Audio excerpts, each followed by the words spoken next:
Good. Okay, there we go. All right. So now again, we know what 9 quarts is in terms of cups, right? We know that. Okay, that's cool. But we're not done yet because again, we don't want our answer in terms of cups. We want our answer in terms of fluid ounces. But we do know, I mean, yes, it's on the slide. 1 cup is 8 fluid ounces, right? Okay, so how do we do? So we know 1 cup is 8 fluid ounces. So which conversion factor do we use? Well, again, we start out in cups, we end in fluid ounces. We're going to do this. So that's what we're going to use. We're going to multiply by this conversion factor, which is the same one I just pointed at with this. So we multiply. And that's good because a unit cancels, right? We want the cup unit to cancel, okay? I mean, this should actually be singular, not cups, but it's okay. And since that cancels, that's good. The only unit left over is fluid ounces. We get 36 times 8, which is this. So our final answer is 288 fluid ounces. Okay, now, are there any questions on this?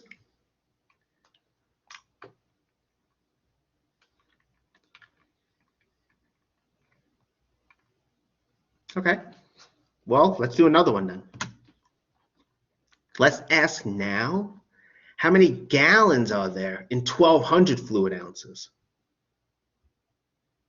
Okay, so we want to know how many gallons are there in 1,200 fluid ounces. Okay, so let me go back to the table. So we're going to go from gallons to fluid ounces, okay? That's what we're going to do. Okay, now, again, that's a little bit tricky, right? We don't have gallons in terms of fluid ounces. In other words, we don't have 1 gallon equals so many fluid ounces. We don't. But we do know this. 1 gallon is 16 cups, right? And just like before, 1 cup is 8 fluid ounces. So we can proceed that way.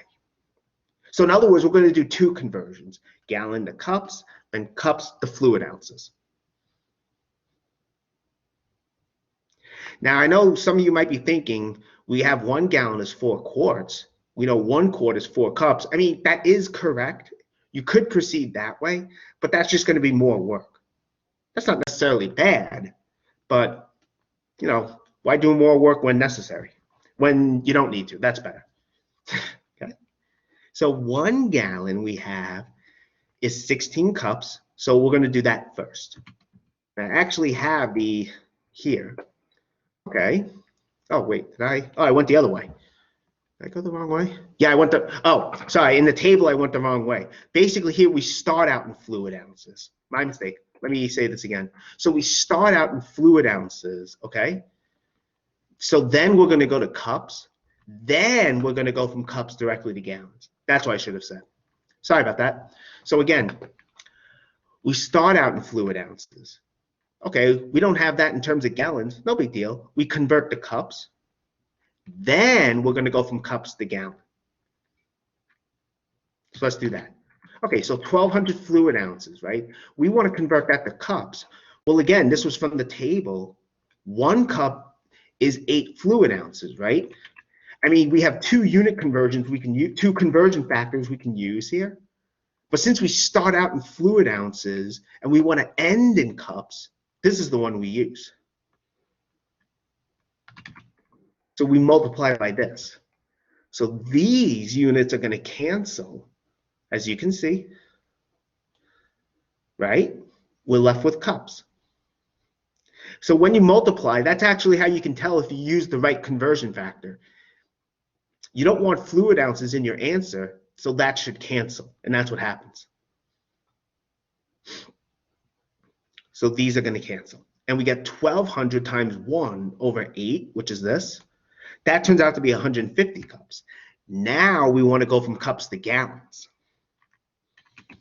right? We want to go from cups to gallons. I mean, you could go from cups to quart and then quarts to gallons, but why bother? That's more work than necessary. So we're going to go from cups to gallons, right? So we're going to use this conversion factor. Again, bottom up, denominator to numerator. Excuse me. So we multiply by that. These cancel, and we get this. I think initially I said in the table I went the wrong way, so I apologize for that. But hopefully you still get the idea.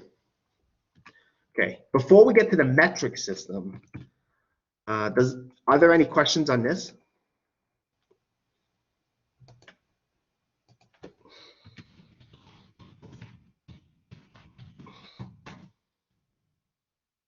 Do this then. It's one thing I miss about teaching face to face. I can miss seeing this. I miss seeing you. Miss seeing my students. So, got this thing. Okay.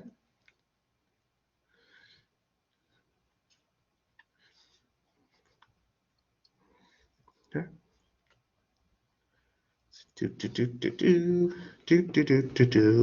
I hope everyone understands. Yahoo! Yahoo! Yahoo! Yahoo! Yahoo! Yahoo! All right. Okay, so let's keep moving on now. So I did say before that there was the imperial system, which is what the United States and I think 2 other countries use.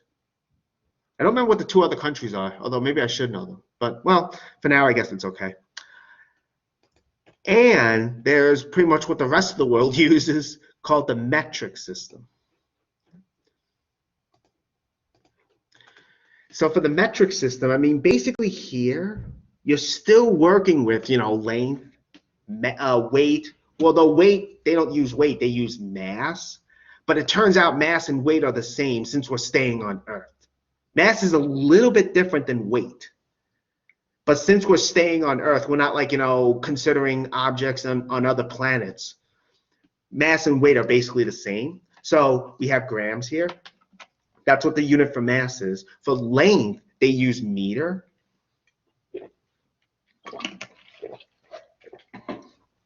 As opposed to miles.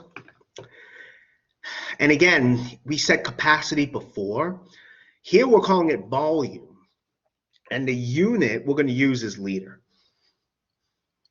Okay? Before they had quart, pint, and all that, and gallon. Here we're going to use liters.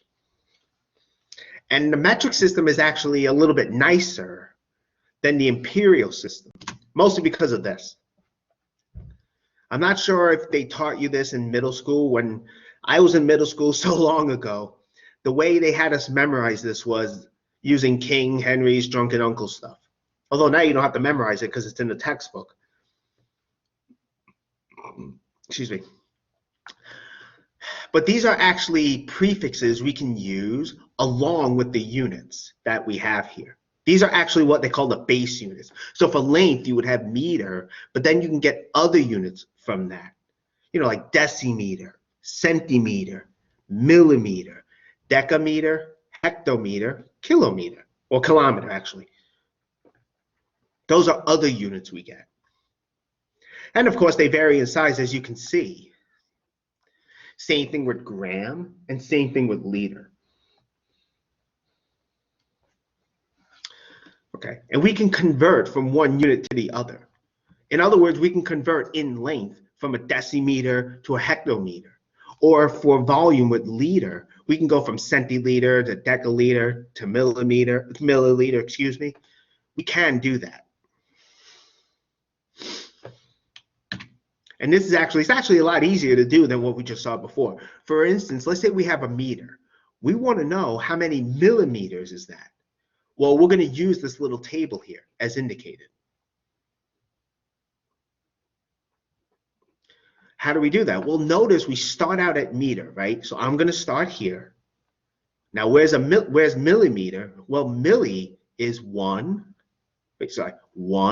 2, 3 units to the right. So what I'm going to do is take the decimal point in 1, and I'm going to move it 3 spaces to the right. Let me show you with a pen. So if we have 1, right? Here's the decimal. I know usually if there's nothing after the decimal, we don't write it. I'm going to write it though. We're going to go 1 space, Put a 0 there. 2 space, a second one, and one more. Here we go. And again, why am I moving 3 spaces to the right?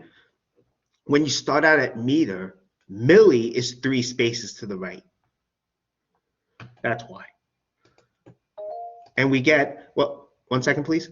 And what we get is 1 meter. We get is 1,000 millimeters. Again, we move 3 spaces to the right. So we move the decimal 3 spaces to the right.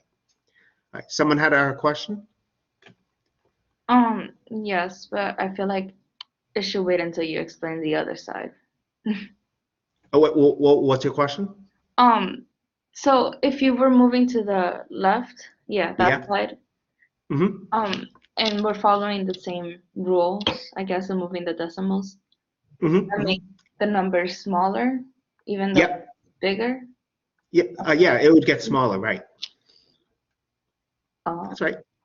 Absolutely. okay, Okay. thank you. Good. You're welcome. Awesome question. Hold on. I'm not. Okay. Awesome question. Any other questions? I mean, I'm not done yet, but any others?